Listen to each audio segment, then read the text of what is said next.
Smallpox got worse and I stopped working completely for 2 weeks. Imagine how can a border rider survive if nobody wants to get closer to you. If I had gone earlier, I would have been treated sooner. People, don't wait like I did. Protect your family and community by seeking treatment immediately you notice any symptoms of Mpox. For more information about Mpox, call the Ministry of Health's toll-free line on 0800 1000 or send a free SMS to your report on 8500. This message is brought to you by the Ministry of Health with support from UNICEF, WHO and partners. Are you an elite runner, a fitness enthusiast, or just looking for adventure? Get ready to run in paradise at the Fort Portal City Marathon on the 19th of July 2025. This is your race to experience the beauty and culture of our tourism city. It's all breathtaking for only 50,000 shillings. Register now at www.fortcitymarathon.com or come to Wazalendo Building, Room 9 in Fort Portal. The Fort Portal City Marathon, Mwije Tugende Toro, for a run in paradise. In partnership with Rock Telecom, Data Cities, Sons, and UBC, inspiring Uganda. And Toro Kingdom. Taxation is a bit complicated, and the only way to demystify it and make it as easy to understand and to comply with is through engagement. Is there a limit to the number of cars a returning citizen is bringing into Uganda? Who has paid the excise duty on this water is not the supermarket which has sold you this bottle at 1,000. It's not the business. It is the man who is going to drink this water. We strongly believe that it will only be through such constructive engagement that we'll be able to broaden our tax base and build our country together. Buza Commissioner. Now you can get direct answers. Send your tax-related questions via WhatsApp or SMS to 0790-141-887 and the Commissioner General of URA, John Musinguzi, will personally address them.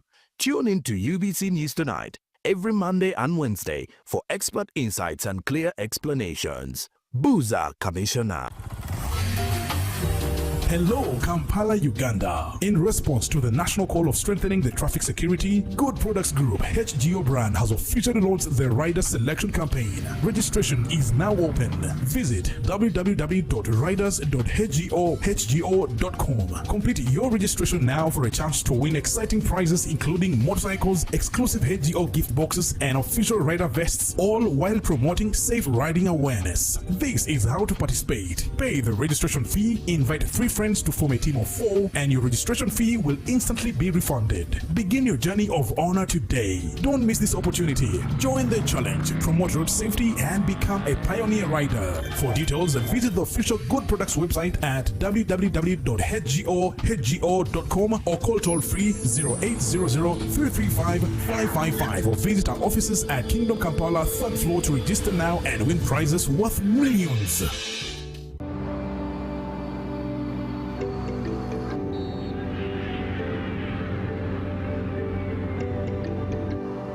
Abeka bana tuzo. Awaroji. Nafe tujja. Oh. Bami kwangu. Anya inakuchenja ono. Uncle, you can just use your phone. Tuina momo. Nga ku mwana gwe change. Nayanziza nnyo. Nange kwetera. Yes sir. Zo ziri mmeka? Jire 3 kitundu. 3 kitundu. Yes sir. Eyo. Sente nga zinzugoddeko. But uncle, you can't get from your phone. Just keep on playing your bodies. What did you do?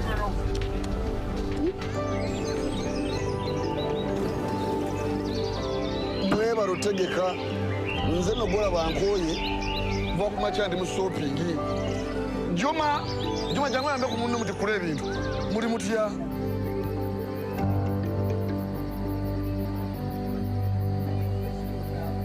Uncle, you're suffering again.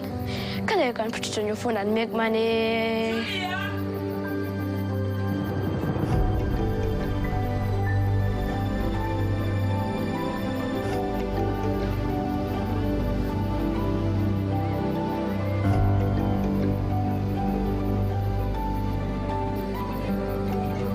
Bye-bye.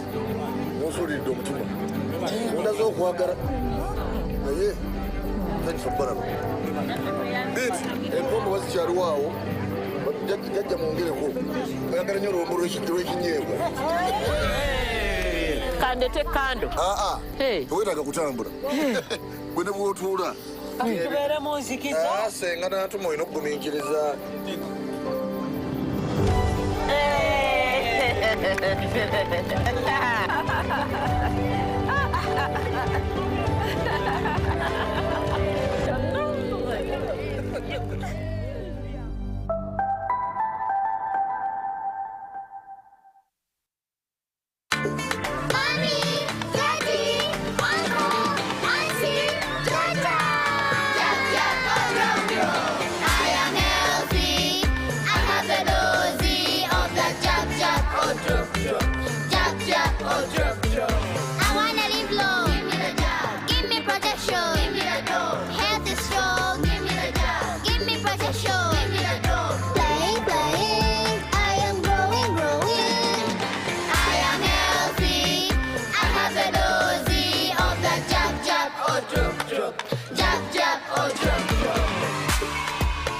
Parents and caregivers, remember to immunize your children 9 times from birth to 18 months to protect them against vaccine-preventable diseases such as measles, rubella, polio, pneumonia, hepatitis B, tuberculosis, tetanus, meningitis, yellow fever, diarrhea, whooping cough, diphtheria, and malaria. All vaccines used for immunization are safe, effective, and free. This message is from the Ministry of Health with support from UNICEF, WHO, and partners.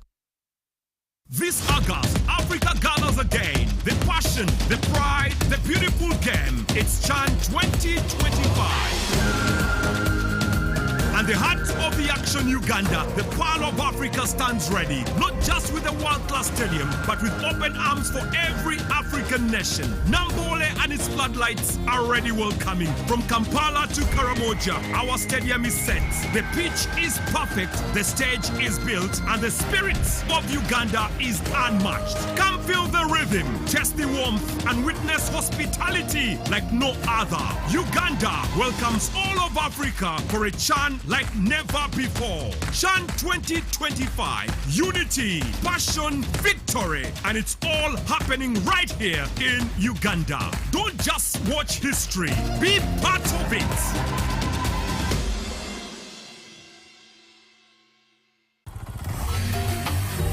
Hello, Kampala, Uganda. In response to the national call of strengthening the traffic security, Good Products Group HGO brand has officially launched the Rider Selection Campaign. Registration is now open. Visit www.riders.hgo.com. Complete your registration now for a chance to win exciting prizes including motorcycles, exclusive HGO gift boxes, and official rider vests, all while promoting safe riding awareness. This is how to participate. Pay the registration fee, invite 3 friends to form a team of 4, and your registration fee will instantly be refunded. Begin your journey of honor today. Don't miss this opportunity. Join the challenge, promote road safety, and become a pioneer rider. For details, visit the official Good Products website at www.hgo.com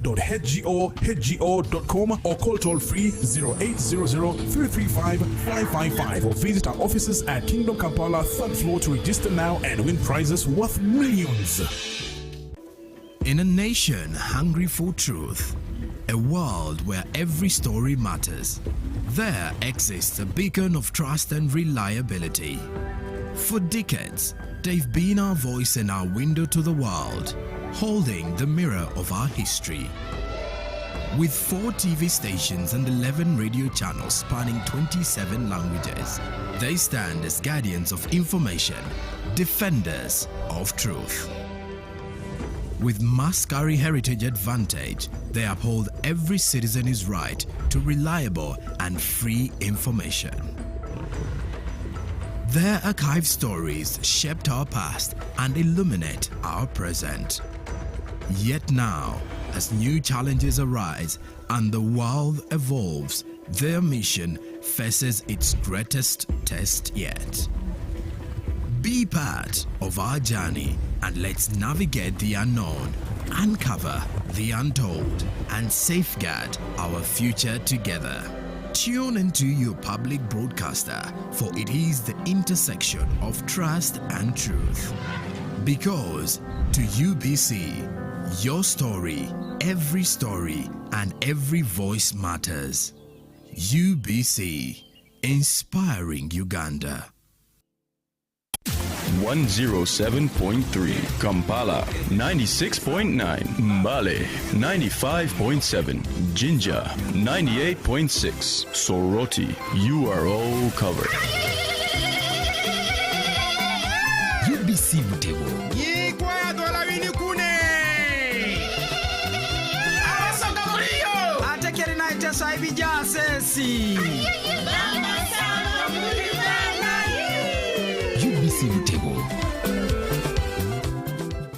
The government's core mandate is to maintain law and order, safeguard citizens' rights, and provide essential public services. Remember, one of the pillars of a roadmap is innovation and entrepreneurship. There has been this question of how are you protecting our indigenous seed? It's going to be a tall project. That answers somebody's question. For the past 20 weeks, the Front Bench has brought you insightful discussions on governance, security, healthcare, justice, and commerce. Why do you go through this complicated procedure, involve the lawyers? You bring the case against him, the judge will hear you out and pass judgment, and you're out of court in record time. We remain committed to keeping you informed and engaged on key national matters. So these are huge, these are powerful organizations which now Uganda chairs. Why don't you come together? If we haven't migrated to the e-card because of various reasons, including that not all the people of Uganda have smartphones. You can sit in your house, apply for a passport. If you have a Ugandan who has a successful logistics firm in the US, it means he can come to Uganda and do a lot more. Now airing every Monday at 8:30 p.m. with me, Jethro Kasaiji, your interface with the government only on your public broadcaster, UBC, inspiring Uganda.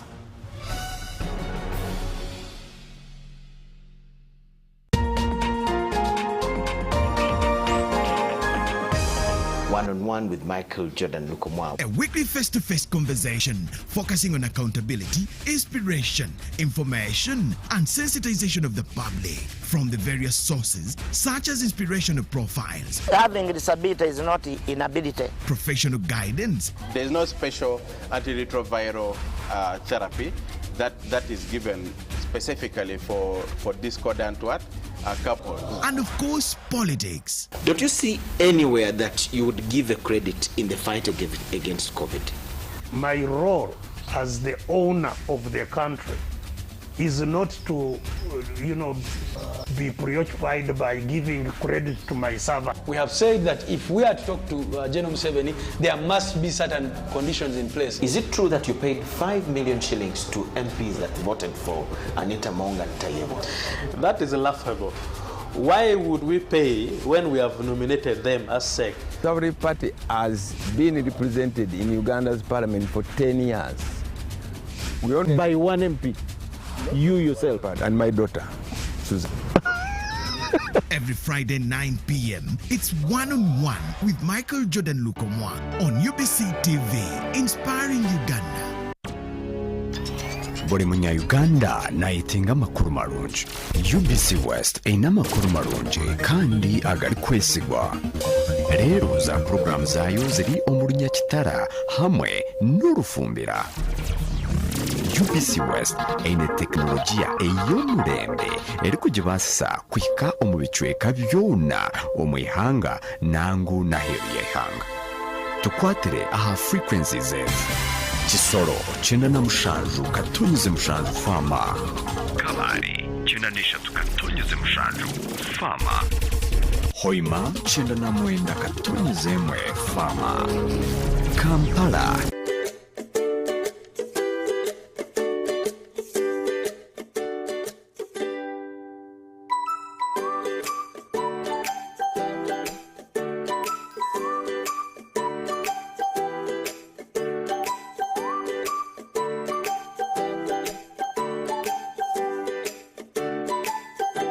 Welcome to this edition of A Meal in 5 with Chef Titus here at Lake Victoria Hotel, Granada. I'm going to take you through beet and mango salad. And these are the recipes or the ingredients that we need to use to make this salad of ours. This is our mango, only one piece of mango. This is our beetroot. This is carrot. This is cucumber. Yeah, we are going to start with the mango. We are going to peel the mango. And the reason as why we peel the mango is we are trying to avoid the cover, the hard cover of the mango and all the other vegetables from our food. So we want to have the soft part of the food. Okay, this is how we are going to peel our mango. And with the mango, we are going to make slices from our cheese slicer. Just 2 millimeter inch of the slices. We are going to slice.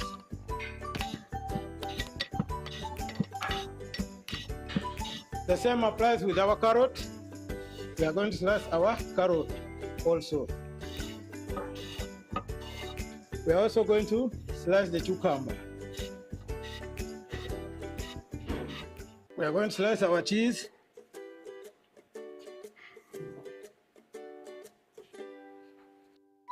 We want to make slices from our beetroot.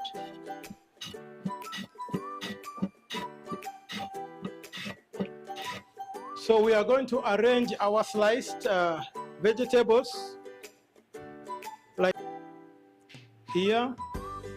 Our cucumber. We are also going to arrange our cucumber here like this, like this, like this. Then we are going to garnish our plate like this.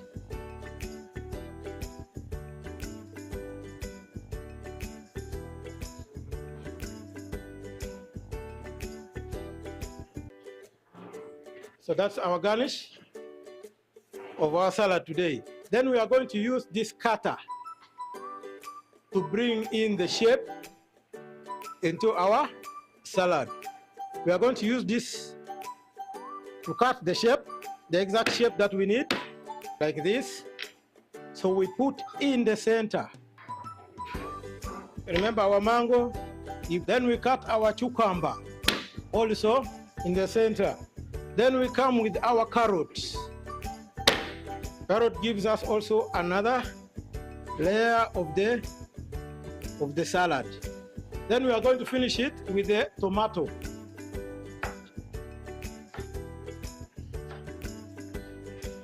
We have our cheese here, beet and mango salad. So we are going to garnish with the dania on top and dress it with the olive oil. This is the Virgin Italia olive oil. You can also make this thing at home. If you don't have a cheese slicer, you can use a chopping board here with a knife, and you slice like I have sliced the tomatoes. And then you make the shapes that you'd like to use. Here is our beet and mango salad.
August, Africa gathers again. The passion, the pride, the beautiful game. It's Chan 2025.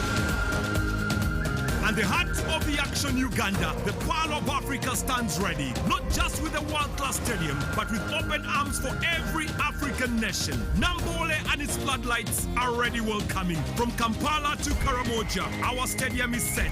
The pitch is perfect, the stage is built, and the spirit of Uganda is unmatched. Come feel the rhythm, taste the warmth, and witness hospitality like no other. Uganda welcomes all of Africa for a Chan like never before. Chan 2025, unity, passion, victory, and it's all happening right here in Uganda. Don't just watch history, be part of it.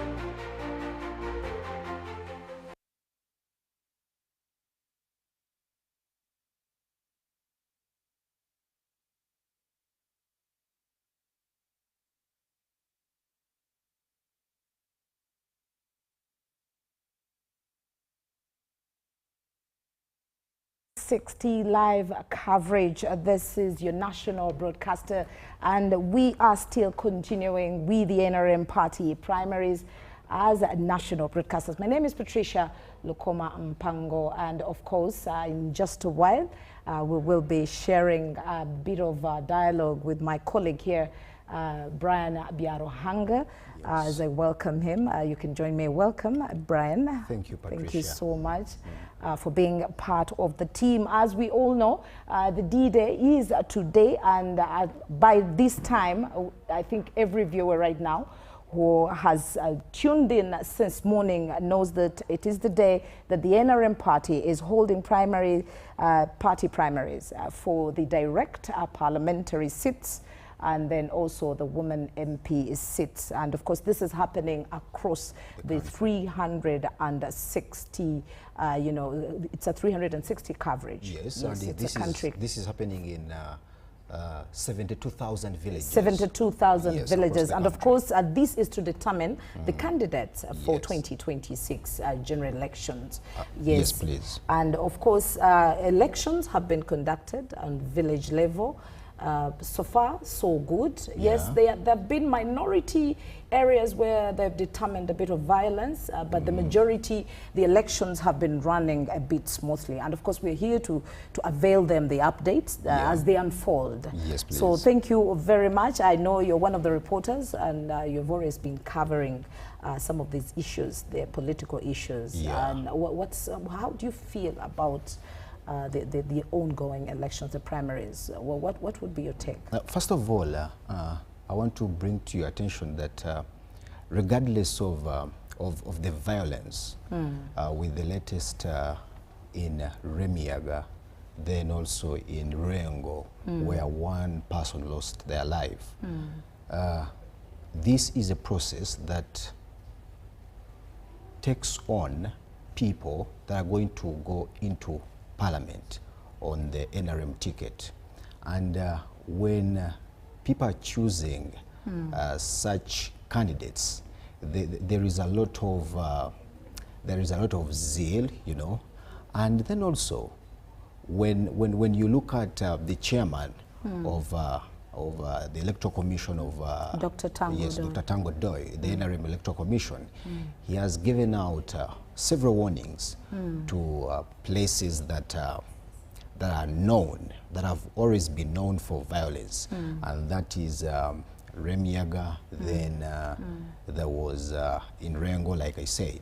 So actually he went ahead and said that if in such areas there is violence. Violence, ferrying voters yes, from one village elections will be to postponed. another. There will be an outright cancellation of the voting, and then a revote will be done. Absolutely, yes, you're very right there. Yes. And what I noticed is NRM has been very intentional. They've actually planned so well. If we look at the election process and how it was run, and the meetings of SEC and how they came up with all these beautiful ideas, you can tell that they've had weeks of campaigns, weeks of you know, engaging with communities. Some tally centers, some polling centers, when you look, you see people had a lot of people lined behind them, meaning there was enough awareness. People knew where to go and who to choose, depending on the campaigns. And as we read from last night news, we understand that it's only 17 people that were voted unopposed. Yeah, true. And that is, among them is the Speaker of Parliament. Then there is also Nabakoba. Nabakoba, yes, I had Nabakoba. Yes, from Tiana. Then there are a number of them. Yeah, there are a number of them. And also, this time round, the voting is by lining up. By lining? Yes. But the funniest thing, because the voting we're used to is casting the ballot. That's what we know, the secret ballot. Yes. But now, if you don't have a strong heart, when you look behind and find you only have 5 people lining behind you, then that's a shock for the candidate. You might end up losing it. True. So it is a very beautiful method. Yes. But again, those challenges, those bits of, if anything happens, probably, and you find out that the candidate was expecting probably 100, and he had promised certain things to certain voters, and he was waiting to see that these people lining behind him, and they're not lining. So that also causes a bit of, you know. Exactly. But also what I know is that in an election, you should be prepared for anything. Anything is possible. So actually, however much you've engaged with the voters in the campaign. Because voters can always change anytime. Anytime. Even on the last minute, they can make a decision and go with your opponent. Yes. But as the elections are still in process, we have a lot of observers. The analysts are observing, that is political analysts, they are observing and trying to see whether this new method that has been put in place, or whether the rules and regulations that were put in place by the NRM party will really work even for the 2026 general elections. I really think that in the general election, we shouldn't take this side of lining behind the candidates. No, not just that, but every kind of a process. As you see, there was much organization. Yes. So, and rules, and Dr. Tango Doi was very specific when he said anyone who ferries voters from a different village to a next village, they'll have an outright cancellation of their elections.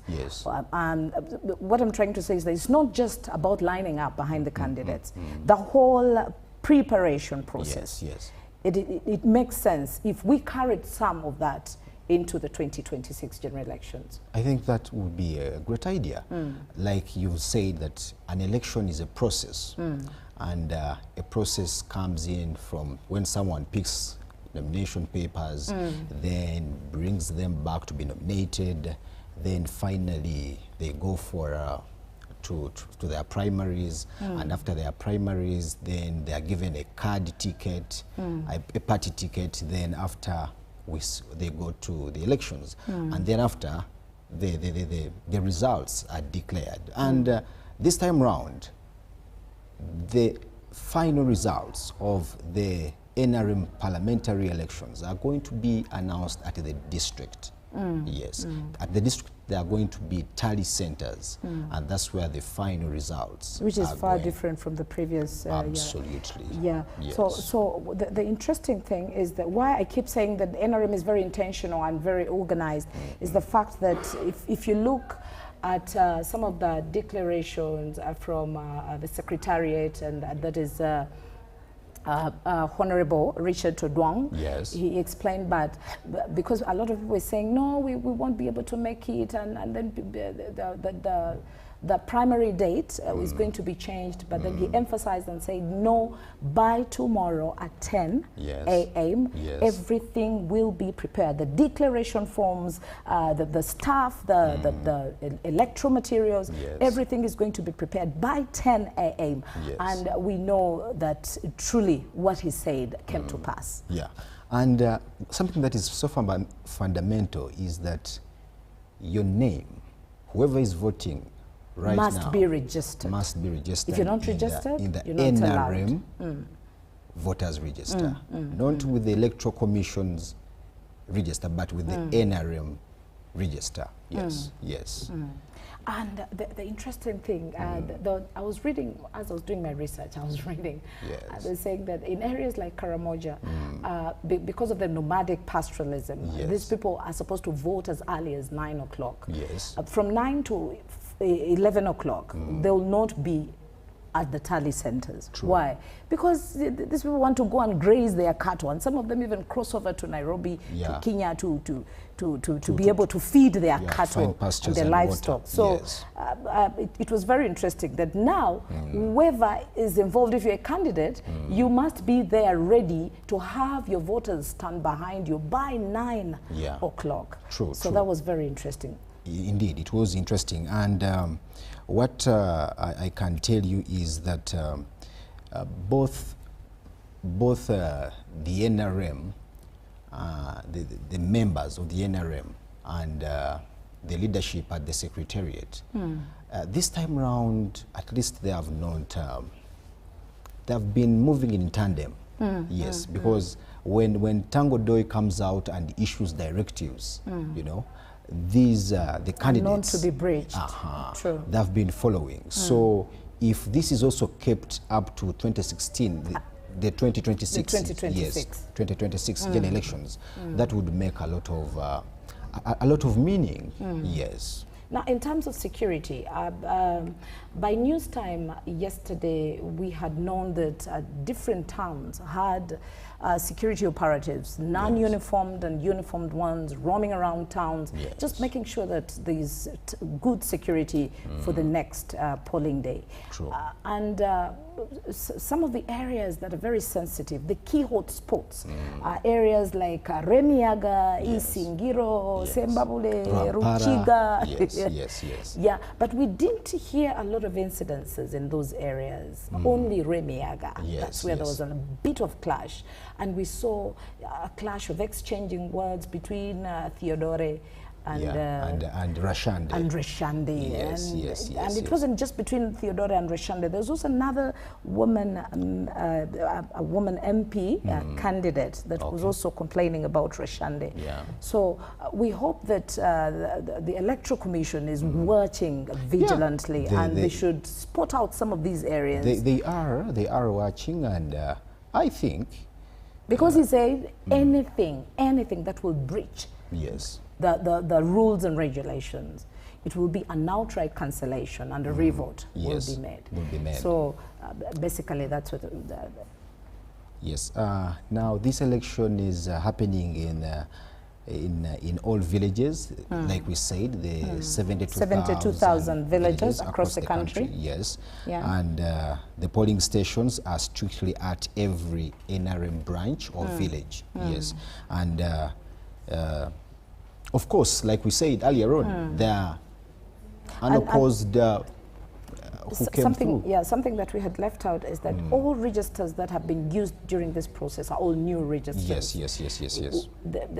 Dr. Tango Doi had communicated earlier on that any constituency that still has the old registers, they should throw those out and receive the new registers.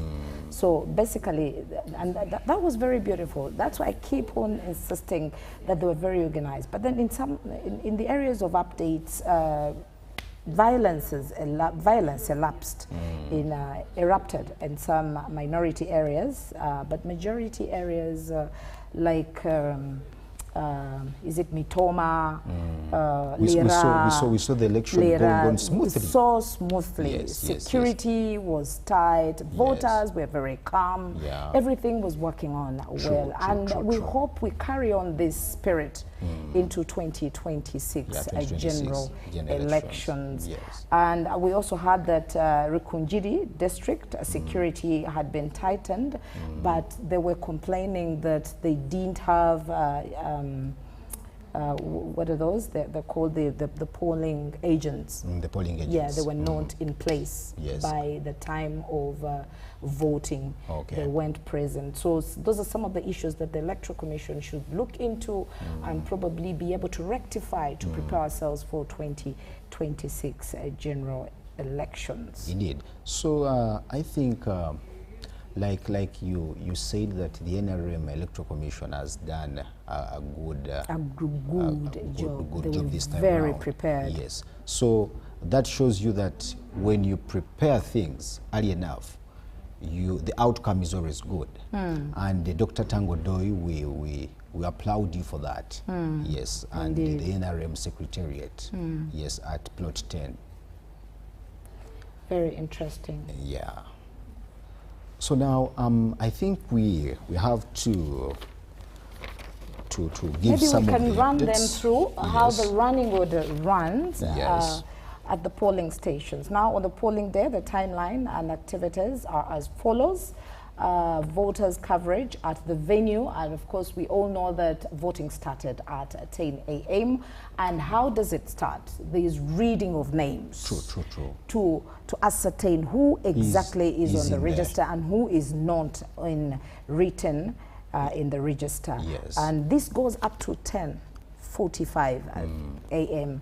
and then polling starts at 12 midday, and it's meant to end by 2 p.m. By the time we came to studios, some of the areas had already begun tallying. Yeah, true. They had begun counting, but of course it's not in our shoes to declare any any voters numbers or countings.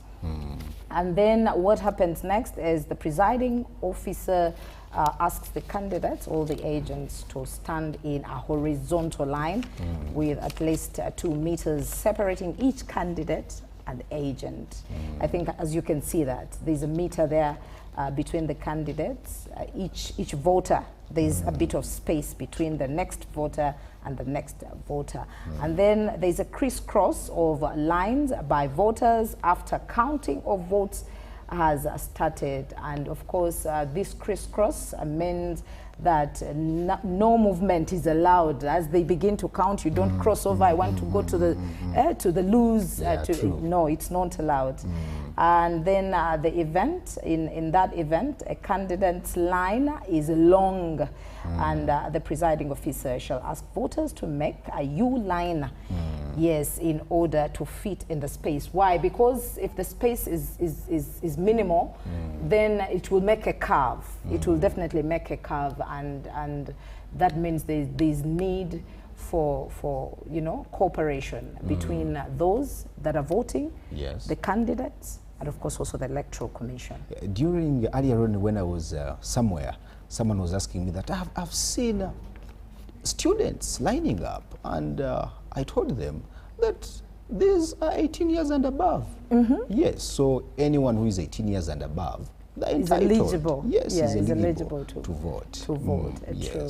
And also the PWs, they are also allowed to vote. True. So we are expecting a smooth run by the end of the day. I think by news time, we will be having, the tallying results. Yes. What has happened in the field, and but even still now, when we get the updates as they unfold, we will be able to let you know as a national broadcaster. Let's come back.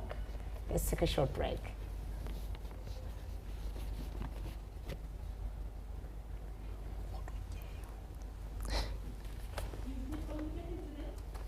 Nothing here. They are all quiet. What are they doing up there?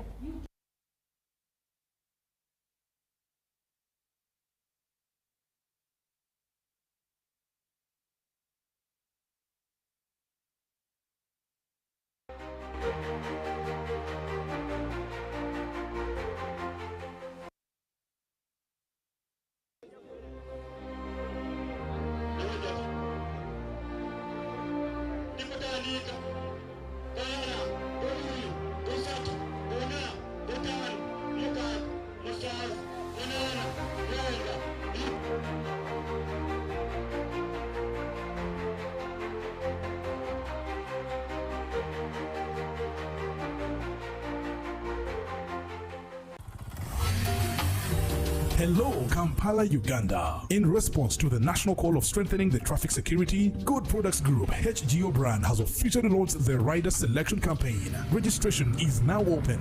Visit www.riders.hgo.com. Complete your registration now for a chance to win exciting prizes including motorcycles, exclusive HGO gift boxes, and official rider vests, all while promoting safe riding awareness. This is how to participate. Pay the registration fee, invite 3 friends to form a team of 4, and your registration fee will instantly be refunded. Begin your journey of honor today. Don't miss this opportunity. Join the challenge, promote road safety, and become a pioneer rider. For details, visit the official Good Products website at www.hgo.com or call toll-free 0800-335-555 or visit our offices at Kingdom Kampala 3rd floor to register now and win prizes worth millions. It's a FlexiPay cashback explosion. Shop and pay with your FlexiPay. Cashback instant. It's a FlexiPay cashback explosion. It's a FlexiPay cashback explosion. Simply shop and pay with your FlexiPay at activating outlets and enjoy instant cashbacks. Terms and conditions apply. Stanbic Bank is regulated by the Bank of Uganda, and customer deposits are protected by the Deposit Protection Fund up to 10 million Uganda shillings. Are you an elite runner, a fitness enthusiast, or just looking for adventure? Get ready to run in paradise at the Fort Portal City Marathon on the 19th of July 2025. This is your race to experience the beauty and culture of our tourism city. It's all breathtaking for only 50,000 shillings. Register now at www.fortcitymarathon.com or come to Wazalendo Building, Room 9 in Fort Portal. The Fort Portal City Marathon, Mwije Tugende Toro, for a run in paradise. In partnership with Rock Telecom, Data Cities, Sams, and UBC, inspiring Uganda. And Toro Kingdom.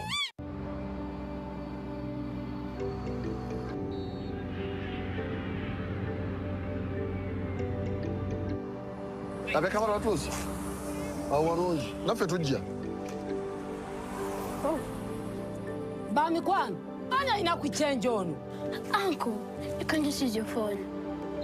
Hey, tuina momo. Va ku mwana kununya change. Nayanziza nnyo. Nange kwembe. Yes, sir. Zo ziri mmeka? Ziri 3 kitundu. 3 kitundu. Yes, sir. Ngayiro. Sente ngazinziguddeko. But uncle, you can get from your phone. Let's keep on playing your bodies. What if you move more?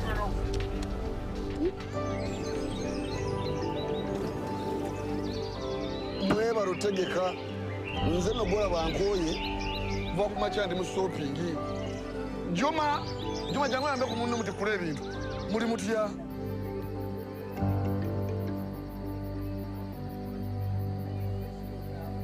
Uncle, you're suffering again. Can you put it on your phone and make money?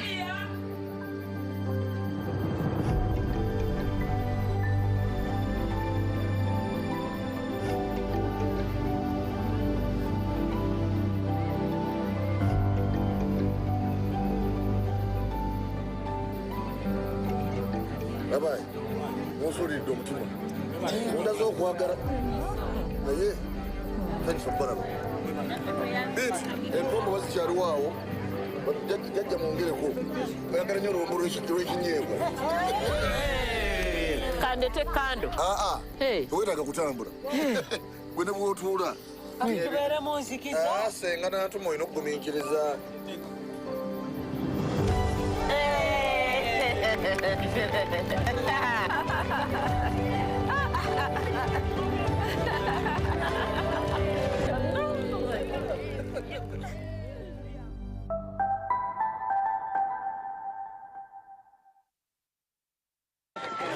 Kaze, I kept working even after I saw the rash. I was scared to go to the heresy facility. The elbowpox got worse and I stopped working completely for 2 weeks. Imagine how can a border rider survive if nobody wants to get closer to you. If I had gone earlier, I would have been treated sooner. People, don't wait like I did.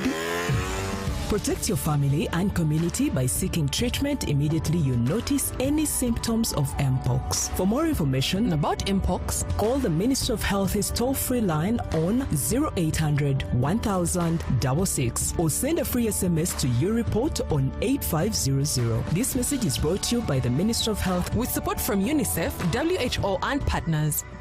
Are you an elite runner, a fitness enthusiast, or just looking for adventure? Get ready to run in paradise at the Fort Porter City Marathon on the 19th of July 2025. This is your race to experience the beauty and culture of our tourism city. It's all breathtaking for only 50,000 shillings. Register now at www.fortcitymarathon.com or come to Wazalendo Building, Room 9 in Fort Portal. The Fort Porter City Marathon, Mwije Tugende Toro, for a run in paradise. In partnership with Rock Telecom, Data Cities, Sams, and UBC, inspiring Uganda. And Toro Kingdom. Taxation is a bit complicated, and the only way to demystify it and make it as easy to understand and to comply with is through engagement. Is there a limit to the number of cars a returning citizen is bringing into Uganda? Who has paid the excise duty on this water is not the supermarket which has sold you this bottle at 1,000. It's not the business. It is the man who is going to drink this water. We strongly believe that it will only be through such constructive engagement that we'll be able to broaden our tax base and build our country together. Buza Kamiso now you can get direct answers. Send your tax-related questions via WhatsApp or SMS to 0790-141-887, and the Commissioner General of URA, John Musinguzi, will personally address them. Tune in to UBC News Tonight every Monday and Wednesday for expert insights and clear explanations. Buza Commissioner. Hello, Kampala, Uganda. In response to the national call of strengthening the traffic security, Good Products Group HGO brand has officially launched the Rider Selection Campaign. Registration is now open. Visit www.riders.hgo.com. Complete your registration now for a chance to win exciting prizes including motorcycles, exclusive HGO gift boxes, and official rider vests, all while promoting safe riding awareness. This is how to participate. Pay the registration fee, invite 3 friends to form a team of 4, and your registration fee will instantly be refunded. Begin your journey of honor today. Don't miss this opportunity. Join the challenge, promote road safety, and become a pioneer rider. For details, visit the official Good Products website at www.hgo.com or call toll-free 0800-335-555 or visit our offices at Kingdom Kampala 3rd floor to register now and win prizes worth millions.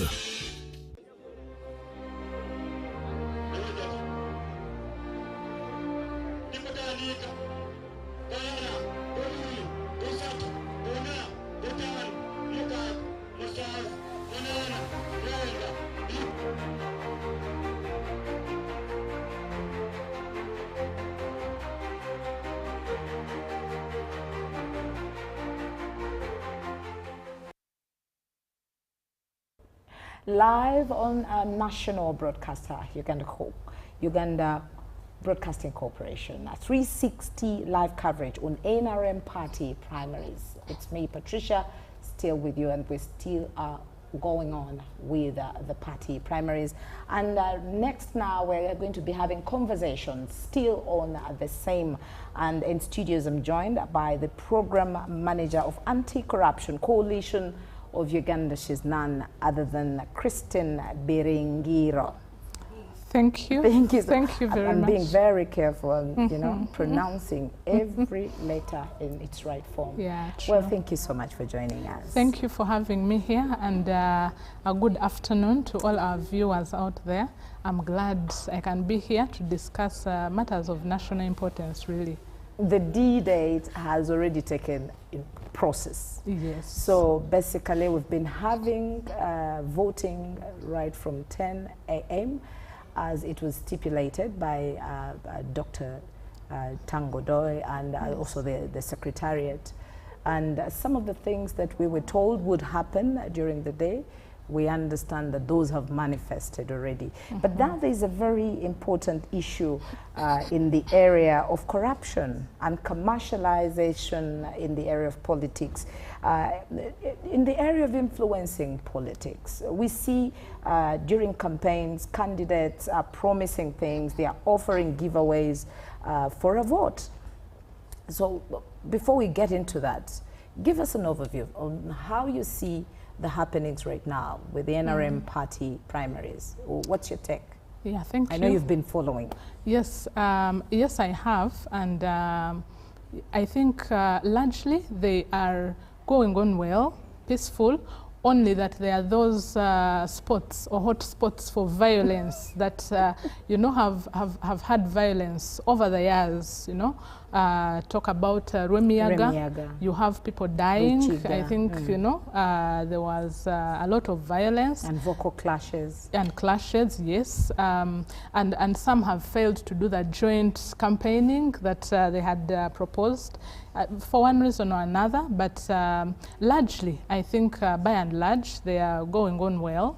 And yeah, that is my take. So it's nothing to be worried about? No, it's nothing to be worried about. I think the elections will go on, we'll have the results, and then we'll work with the successful candidates. Indeed, Christine. Yes. Now, in that area of influencing politics, by giving cash, by giving giveaways, by making promises. Is that the right way to influence politics? Thank you. We have observed a trend in this country for, I think, in the past 2 elections, it has come out so strongly, and it is continuing as a trend where we increasingly are seeing the influence of money in politics. And that is quite dangerous because it speaks to, one, the leaders that you are going to get, but also the services that you are going to get ultimately. One, when we talk about political and political financing or campaigns financing, for example, you're talking about bribery, voter bribery, and the president came out strongly during the budget speech this year, and he actually talked about it. He demonized it. The political leaders who are using, you know, money and fame to really buy voters and influence the vote. And we do agree with him. That is very wrong because one, this encourages corruption. Who knows where the finances are coming from that are financing these elections? And whoever is engaging in this process, giving away money, it means that they're not confident. Exactly. They don't know what they're going to do in Parliament. Exactly. So we've seen the voter bribery, we've seen so much money that has been poured out there to influence the vote and win the support. We have seen candidates come out, whether it is this time or even previously, they come out to provide services, public services that government is mandated to provide, all in the name of winning the vote. Yeah. It is not new to you, I'm sure, that you've seen some candidates donate ambulances, for example. And when they do not go through another term, they withdraw the ambulance. So that is another form of corruption and voter bribery. And so we have seen this going around the envelopes and so many, you know, quite a number of faces that corruption and bribery is manifesting itself. But ultimately, this means that the people who hold power, the people who are voted in power, are not necessarily the best people. They are not the people with the best ideas, exactly, but they are the people who have the financial muscle. And so when they get into these offices, when they get into the governance arena, then we see problems such as extortion, we see the grand corruption that we talk about. They still lead with the muscles that they used while they were campaigning. Exactly. And all this to the detriment of citizens, the ordinary citizen who took the salt and the soap and then exchanged their vote. But I think also that goes back to us, the voters. Yes. We need to be vigilant. Why do you vote for money? Yeah, you see, even just now as I was coming in, I was talking to a few officers, police officers, and they were telling me, but you see these campaigns, Zitu Saze, you know, like we have not really gained so much because there hasn't been some money. We haven't seen money yet, you know. And so I was engaging them and telling them, but why do you want the money? And they say, at least water or soda, you know, like we just give away our vote like that, you know. So that goes so much to show that the voter bribery has been embraced, you know, it is part of us. The society has accepted this kind of corruption. We are sellers of votes, and then they are buyers of votes from the voters. And you know, when these politicians, they'll be open about it. They'll tell you, I spent about 700 million last time and I didn't go through. This time I've spent 1 billion. And to be honest, about 80% of the money that they use to finance their campaigns, they sell their properties. People are selling their properties, they are selling everything they have and putting money into politics. And so if this person goes through, what do you expect? Of course, they will have to first recoup. And that was among the questions I was going to ask, that when we see the violence in Rimiaga, in all these other polling stations, you ask yourself, why the do-or-die experience? Why the do-or-die exercise? This person has invested a lot into this, and they're like, kufana kuona, I really need this vote. Exactly. They are putting everything that they have, everything of theirs into this. It's like an investment. It has become an investment for people. And so that is why it has become so violent. That is why it has become so monetized. Whoever has the money takes the vote. And so it is deadly.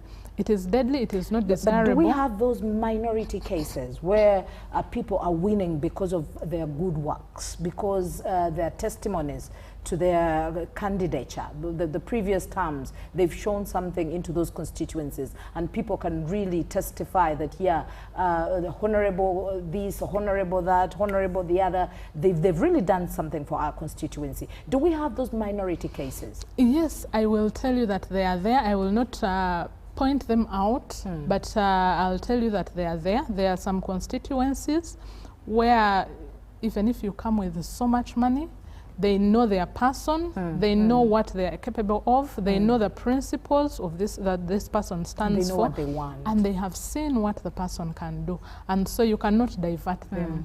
But increasingly, we see that again fading, you know. The society, you know, when it is the election period, there's this unusual excitement, money, you know, people are so active, yes, and they go out to look for the money, and that is so wrong. That is why we as civil society, we have come out and we are advocating for a campaign finance law. Because one, you do not know for a fact where this money that is financing these elections is coming from. Yes, it could be taxpayers' money. It could be taxpayers' money. It could be illicit finance. It could be coming from anywhere. So in that category, in that area, do you put out probably policies to be able to eradicate that form of financing? Yeah, so what the campaign finance law, for example, would do is to check the amount of money in politics and in campaigns. One, candidates have to declare the source of their financing for the elections. That is one. But two, they have to be open and give accountability for what this money is doing. How are you spending the money that you're using for your elections? One, are you buying salt and soap for, you know, for the voters? Exactly. Or are you using it, for example, to print your manifesto and go out there? Are you and then probably transportation and all those things? So those are some of the things, and we want the election, the Electoral Commission to come out, for example, and put a cap on how much money a candidate can spend. You cannot tell me that, and this disadvantages some candidates, potential candidates, especially women. We shall look at that. If I do not have the money, but I know I can perform, and I can deliver, and I have the passion, So what happens? This one spends 1 billion. 1 billion. I have only 20 million. Yeah, I don't even have a 10 or 50 million or 100. Exactly. So ideally that is disadvantaging us. It is depriving us of the leaders that we need and deserve. One, not because they are not willing to serve, but because they have been disadvantaged by the terrain, by the fact that if you have the finances, you can go ahead and go through. Contest. And you talked about women participation, though of course beyond just targeting them, we want to see them empowered and come out and actually deserve the positions, not just thrown in the positions by virtue of being a woman. Yeah, true. Yes, so we have seen, I have also noted that women involvement in politics has increased. It has increased, but a lot needs to be done. It is not yet to the level that we would want to see. I'll just give you a snapshot of the most previous election, the 2021 general election. When you look at that election, you'll see that we had 11 presidential candidates and only one was female. We had at local government level for the various seats, mayor, councillors, district councillors, all that. When you look at the local government, you had about 2.3% women. That's quite and minimal. Those are those who are interested in contesting, not those who went through. And then look at MPs, the members of parliament. We had about 6.6% women, and this is for the direct seats, not the ones which are set aside for women, women MP and etc. So you find this is too low. This is too low. We have not opened up the environment. We have not given them that enabling environment to be able to play fairly so with what the is male. it that we need to do to be able to create that environment? Yes, one and most important is to remove the influence of money completely. Because between me and you, we know that the female gender is usually disadvantaged in as far as acquisition of finances. They do not, most of them do not own land, and so they do not have the collateral that they would use to be able to acquire these loans and etc. But we have also seen, I will not give you the stats because I do not have them, but it is a fact, and I know some people out there will relate, that for those who are interested, there are some few perhaps who are interested and they go ahead and want to contest. They've been able to secure financing, but this hasn't come cheaply. Some of them have to, you know, yes, exactly. There's the kitu kidogo, but if you look also at how God created a woman, because I think we are motherly, we produce, there's a way we are organized. When a woman comes into politics and they come into leadership and governance, they are the people that will have things organized. We look at all the ministries that are headed by women. We don't hear a lot of chaos. Yeah. So I think President Museveni should be more intentional.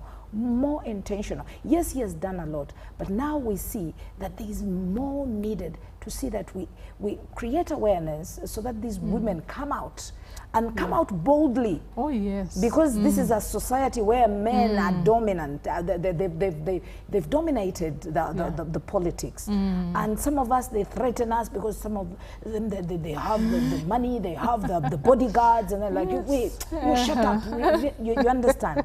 So women need to come out again and be vocal. Yeah. We did have a parliament that had vocal women. Yes. Was that 2011? The one where there's which the one women? that had Amelia Chambade, and you could see these women coming up with initiatives to support not just women but all the underprivileged. And yes, I'm glad that Anti-Corruption Coalition of Uganda also has a heart for the women, and all these issues, concerning, involving them more into politics. Yes, we have a number, but you said it's only 6% into Parliament. 6%. We need to have at least a 20% into Parliament. So probably as you keep on advocating, and then other people also advocate, and then we also come out as national broadcasters, talk more about this, then we will increase the number. Exactly. And again, we are not talking about the women that you'll just pick and put because you want to fill the gap, but like you said, in all parliaments you will usually have those strong and vocal women. It also has to go into education, the higher learning institutions. What career guidance are we giving to the students? The universities should engage the women more and tell them, you take this course, this is a political course, this will help you when you get there.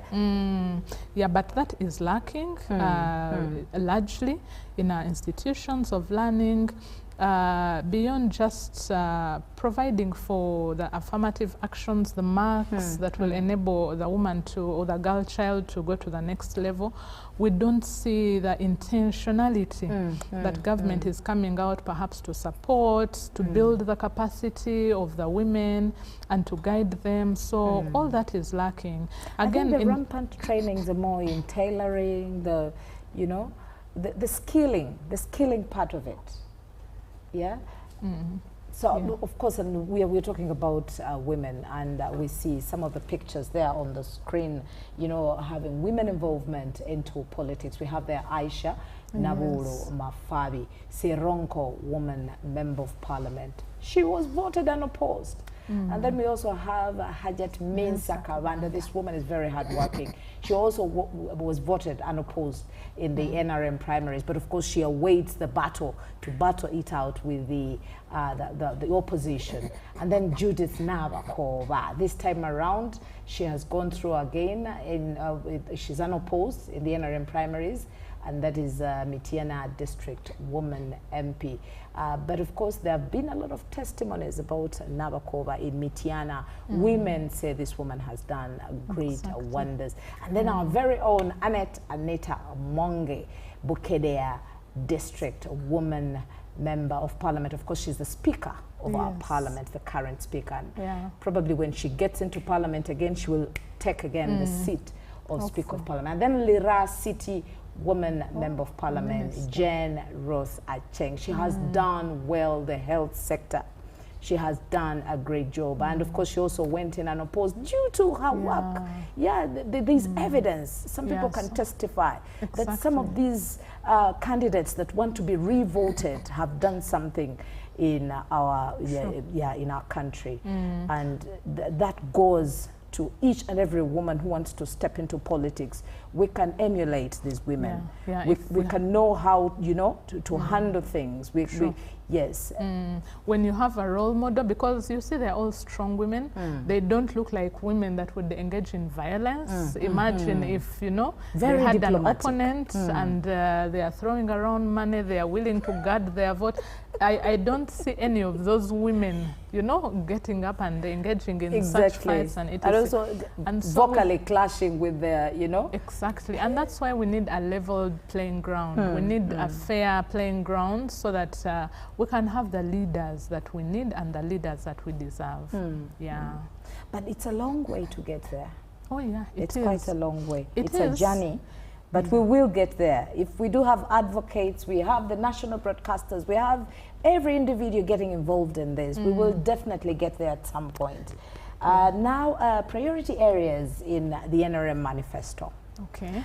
What do you think? Well, first and foremost, just last evening, I was checking out of curiosity. I do not belong to any political party. I am just neutral, but I am passionate about, what parties are doing, what they are promising. And so I decided to just check out the different websites, just a few, and see what these parties are promising, what is in their manifesto.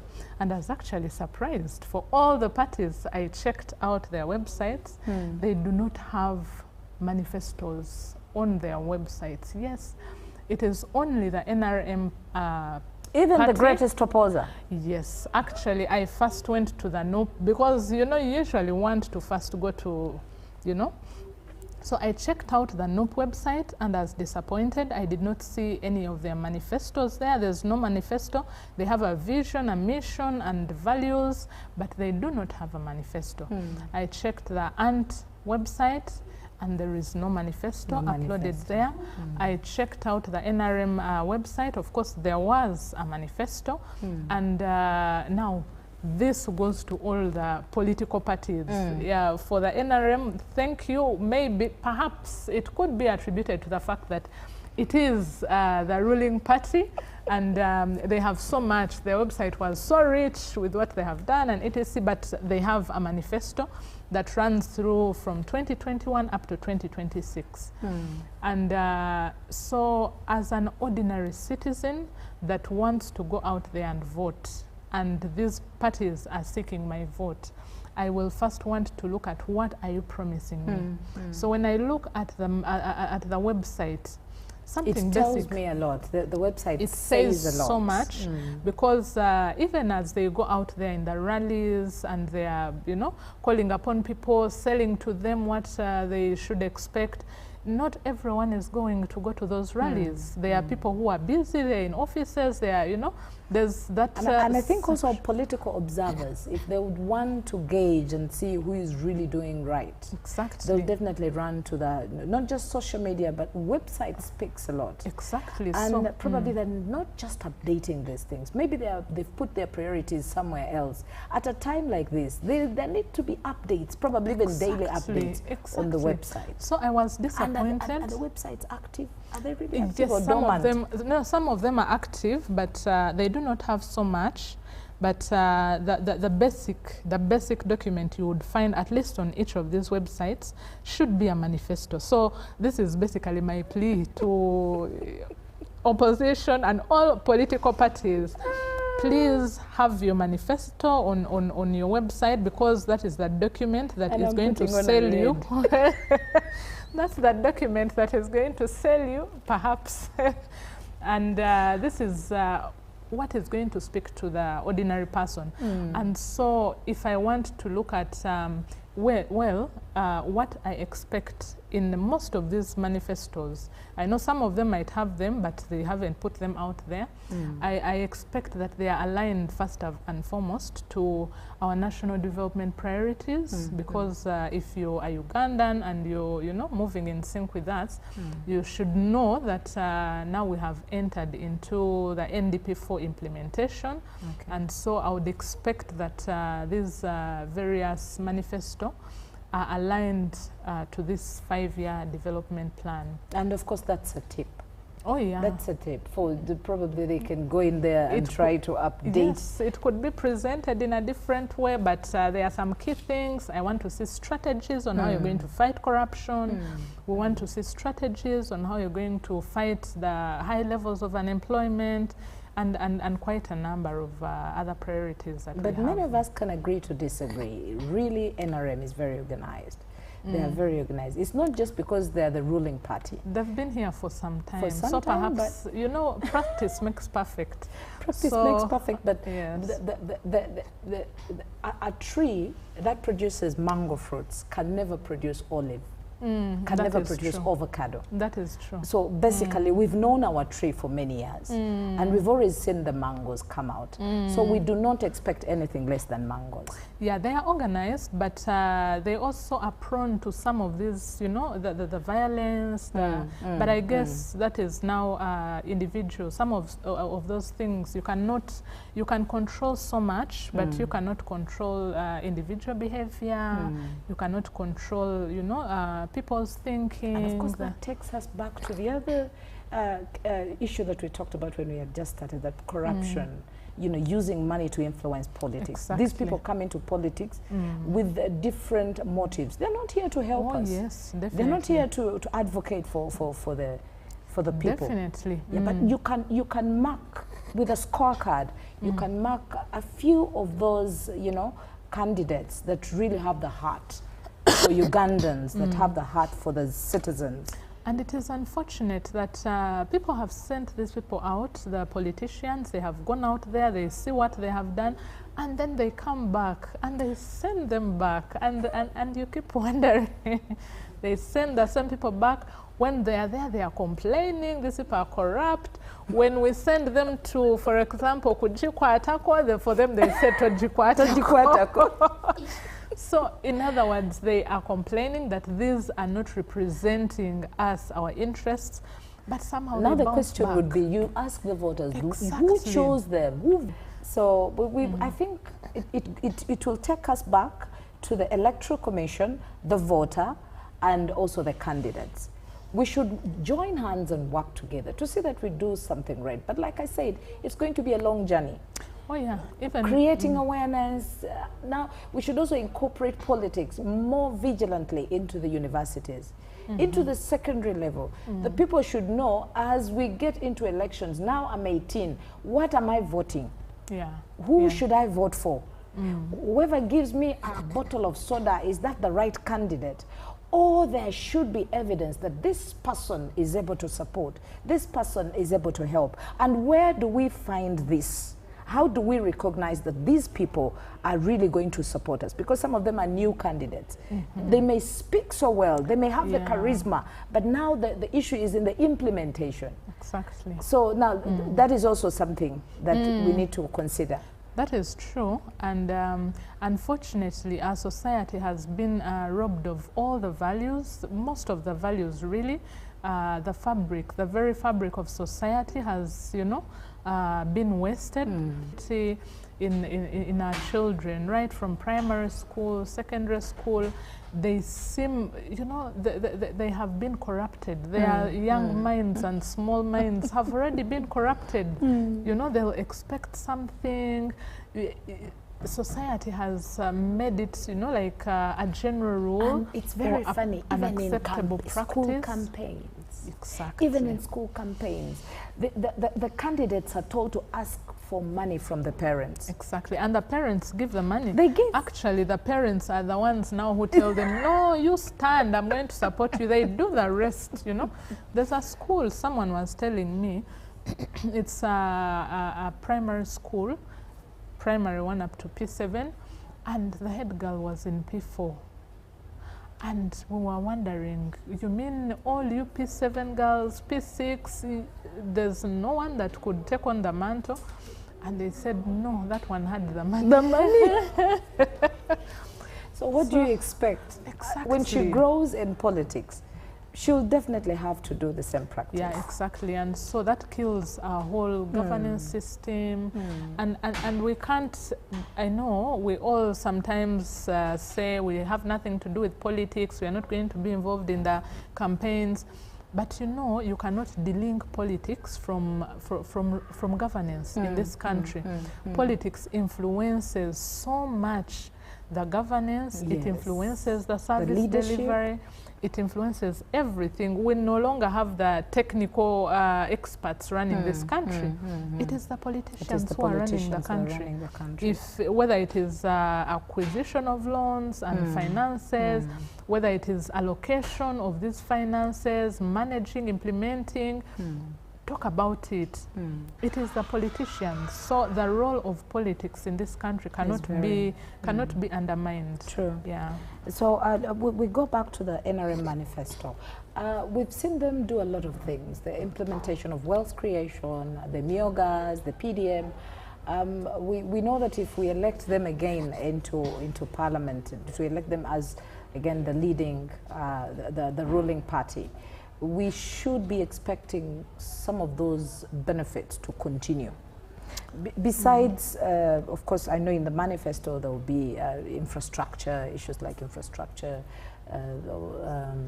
issues like healthcare. All these issues will be tackled, but we want to know that some of these things that have brought the heart of voters to fall in love with our president, the wealth creation programs, the MIOGA programs, the PDM programs, these things are bringing a closer relationship. Implementation has its concerns as well. It has had its challenges and its weaknesses.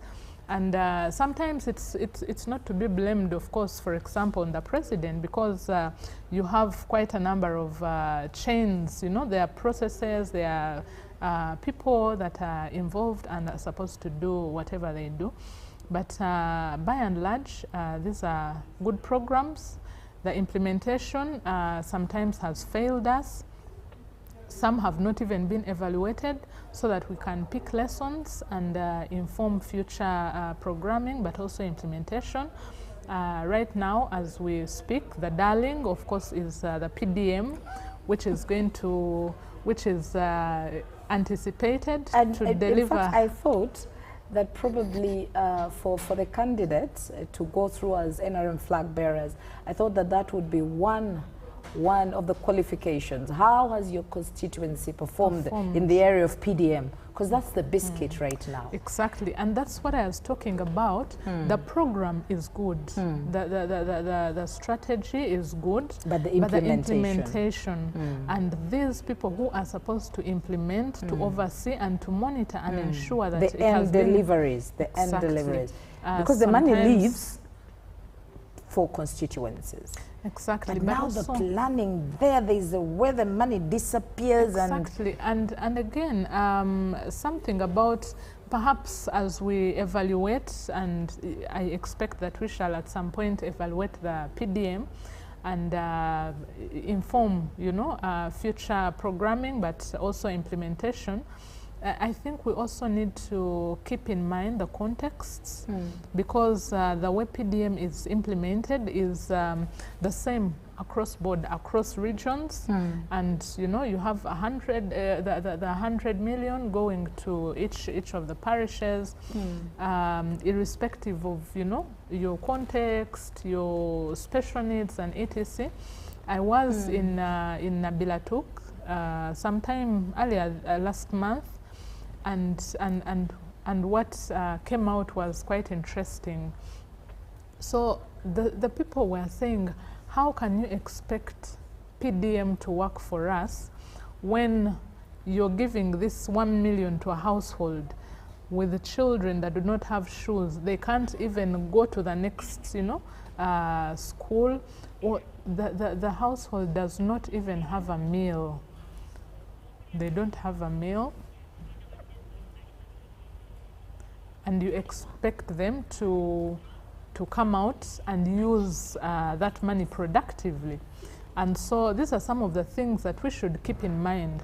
Are we giving money to these households to invest? Who has something and therefore is able to invest this money? But who do we think we will give it to and they'll eat it up and not invest it? So some of those things need to come up. As we evaluate this program, we need to have consideration for some of those factors. And of course, we will continue with this discussion, but right now we'll want to go to one of the polling stations. Jethro Kasaije is at Makindye, and he's giving us an update on how the elections are happening there. Well, Jethro? To you, Jethro?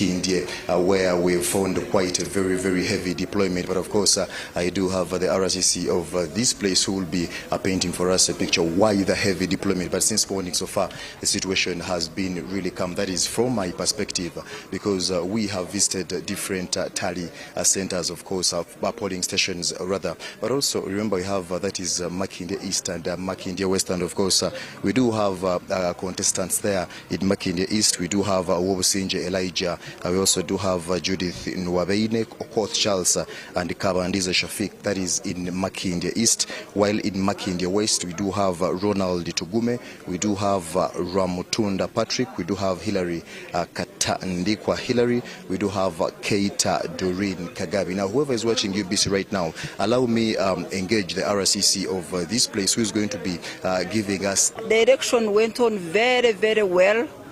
Come the polling station, as you know, Kampala, as NRM is also mobilizing the polling station, as you know, Kampala, as NRM is also mobilizing, the opposition is also mobilizing to disorganize the elections.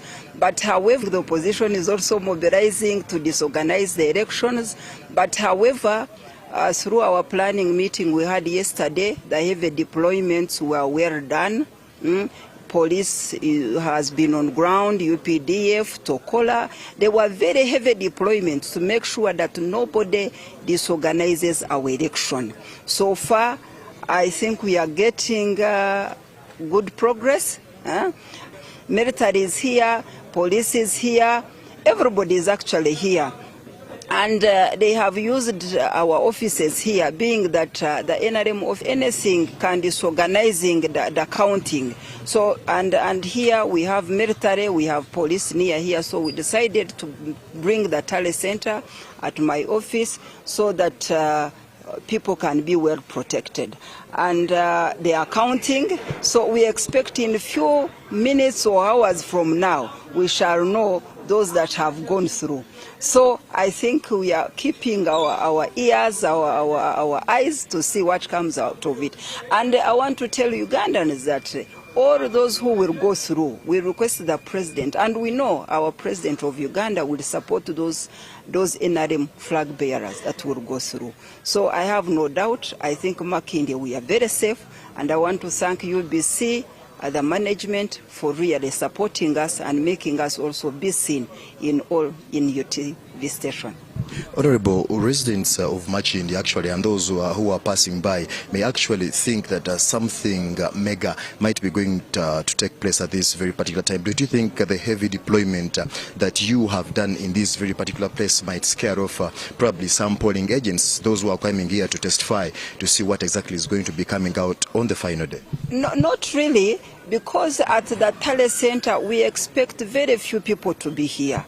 The aspiring candidates, those agents, and the security, and the rest of the people who want to know what has come out of the election are waiting outside. And if we entertain everybody to enter, chaos may come after the announcements. That's why we are saying very few people should enter here.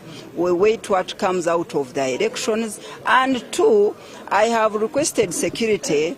They are monitoring, and whoever commits any issue will be arrested and prosecuted in courts of law. So we are here monitoring. No, there's nothing that will happen. Military is here, police is here. We are also here, and I don't think, for us, we believe in God. God is in charge. Honorable, you are a Ugandan, you are a citizen, you have watched the different primaries that have actually been taking place right here from 2010, 2015. We do have this one that we are doing right now. What have you noticed so far? What is the difference? What has the NRM probably changed in this regard? I have noticed that the NRM primaries of this year is totally different from other previous of Makindye. Actually, Makindye is steadily improving in terms of supporting, in terms of security, in terms of service delivery, because we do a lot in community policing, sensitization. So if you look at even the other structures, the other people, we have gained capacity. Really, I can now come out and talk confidently, knowing that even I have no doubt come 2026, Makindye is going to win. So we have improved, and the way I'm seeing it, if these candidates that we are looking at, they go through, Makindye is going to recover and be a better place to live in. Honorable, my last one for you. We are gearing up for 2026, and we ideally for now, I should say we are almost done with the primaries, because it is one day, unless the chairperson of Electoral Commission, Dr. Tango Doi, comes up and says probably in some areas they did cancel some of them, but of course we're waiting to see if that really happens. But paint for us a picture, what should we expect in 2026 in regard on what has really transpired today? What we expect in 2026 is that the President of Republic of Uganda will go through in Makindye, because you all know that I just looked at what happened when he came here on Salama inspection. we got overwhelming numbers coming to welcome the president, which we never thought about.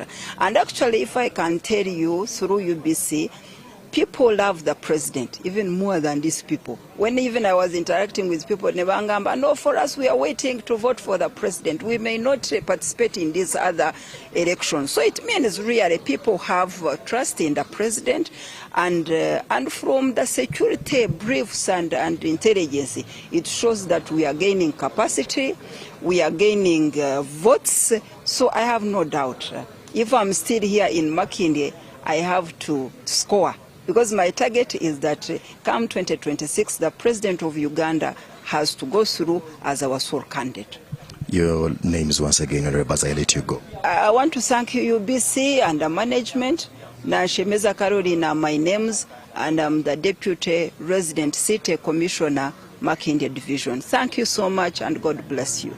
Thank you so much, Deputy RSEC of Makindye Division. You've heard it from her. A lot of expectations will be coming out from today's results. But of course, as journalists, we shall be standing here to see and wait what will be coming out and what the Electoral Commission of NRM actually will be announcing at a later stage. But of course, we've been notified that also the official tally center will be in Makere. So probably if we do get an opportunity as well, we shall be getting there to see how the things will be ending today. But of course, waiting to see who will be the NRM party flag bearers, of course, in the different districts and given the different parts of the country. I am Jethro Kaseiji. We shall be coming to you live once again in case of any update right here in Makindye Division. Back to you at the command center, Patricia.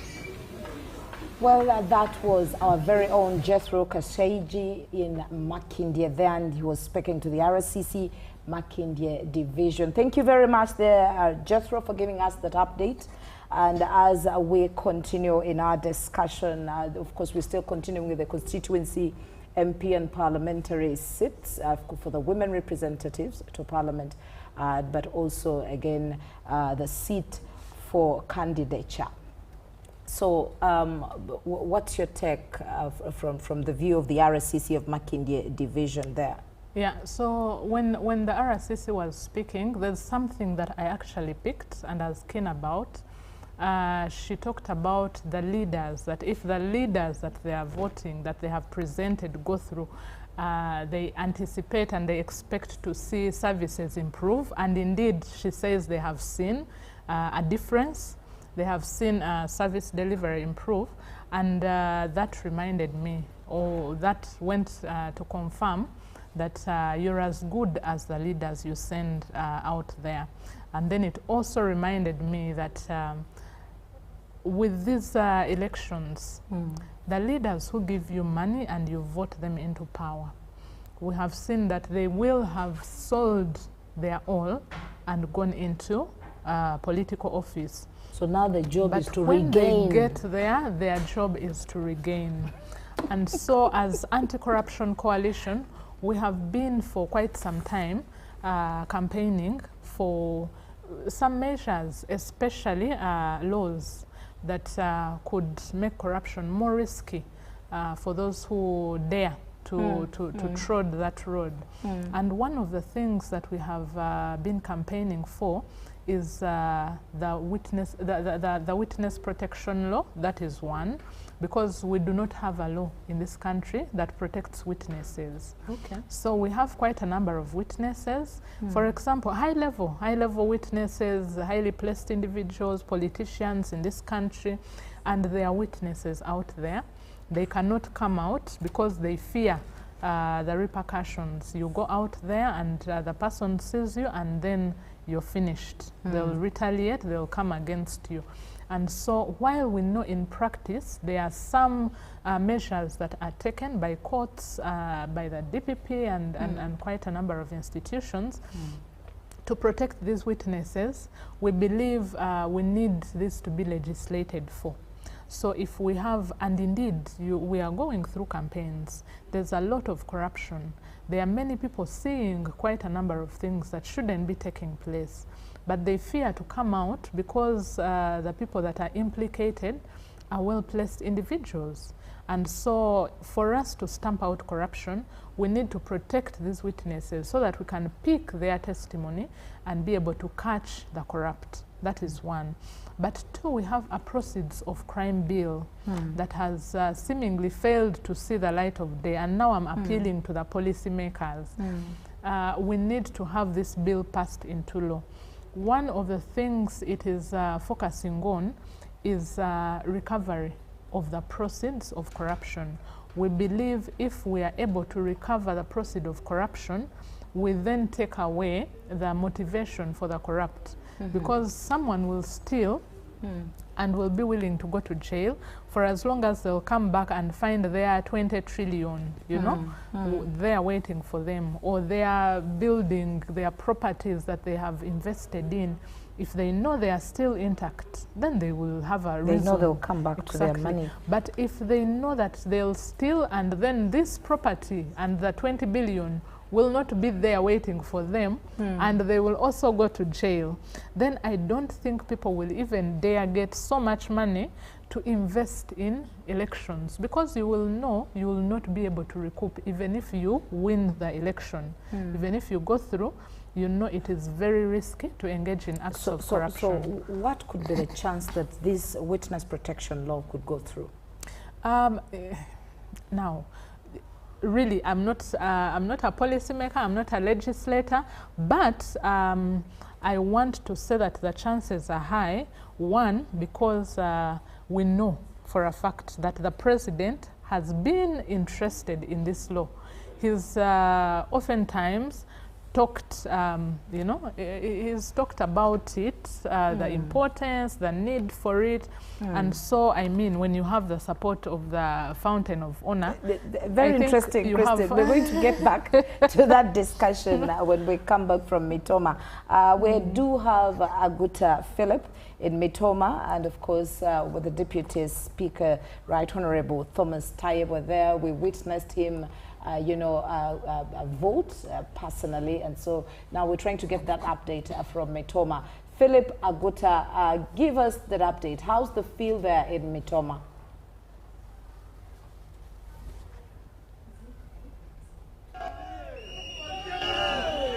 Okay, thank you, Patricia. Good evening to you. We are coming to you live from Mitoma District Headquarters, where the final results will be announced. As I speak now, the celebrations have already started for those who have won here already. Mitoma District is where Honorable Kahinda Utafire comes from, and the Deputy Speaker, Thomas Tayebwa. And as we speak now, and we are reliably informed that the Utafire team is already in the win, and the Deputy Speaker team is also already in the win. People are already gathering at the district headquarters of Mitoma to celebrate their winners. And the information here is also that the woman member of parliament, the incumbent, Juliet, is likely to lose. These are just coming in from the preliminary results. Otherwise, for now, the official results have not yet been announced. But as you will see, we can speak to some of the supporters here. What do you say about the results so far? What are you receiving? Chairman wa movement agombora General Tafire ntumukunda muzayi witemporo goma ayona atambuzo miso ayona ikaba hanguzi bwento basabira abantu mona msema kintu cyona cyawire ahandi Major General yarire yasingwire umuntu wito murungi Major General Kahindo Tafire akaruri akariro umani kandi kumusima yakasindira higuru akaruru abamwe babingo mu Roger Mitoma hariyo bwenkanya mwene soho Museveni turebero mu kintecho batera karuru ko bwenkanya muri Mitoma nyowe Kazora Muhammadi na hereza Shwenkuru Major General omunyakaroza mfumuranganwa Major General webale cyatukorire twakwanda kwa president obusinguzi Major General webale munonga. And as we talk now, you know, the supporters are not allowed to enter at the district head offices. But that's why they are just here on the road celebrating. But let's take you inside and see what is taking place. What is taking place inside the tally center where the results will be announced. And what you have to know, Mitoma is a district made of 3 constituencies. Mitoma is made of 3 constituencies. That is Ruhinda, where Honorable Otafire comes from. And there's Mitoma North, where Honorable the Deputy Speaker comes from. And there's also Mitoma East, where a Member of Parliament also comes from there. And earlier during the day, the Deputy Speaker voted at Nyamwaga Village, Bitereko Sub-County, that is still in Ruhinda North. Then Honorable Kahinda Otafire voted from Bobangizi Senior Secondary School, and the two incumbents are highly anticipated to be winning, although the results cannot be declared now. They are just coming in. The information here we have also received is the woman Member of Parliament is likely, the incumbent one is likely to lose. Now this is exactly what is happening inside. People are eagerly waiting for the results. Let's look for the Deputy Registrar for Mitoma and tells us what will be taking place right now. As I speak now, I'm here with the Deputy Registrar for Mitoma. Sir, can you tell us what is taking place here right now? As the Assistant Registrar, Mitoma District, we are waiting for the returns from different sub-counties. Because they haven't arrived here, we are waiting for them. We are giving them transport. There are vehicles to collect all those returns from different sub-counties and from different constituencies. So those people haven't arrived. But as soon as they arrive, we tally and give out the rest.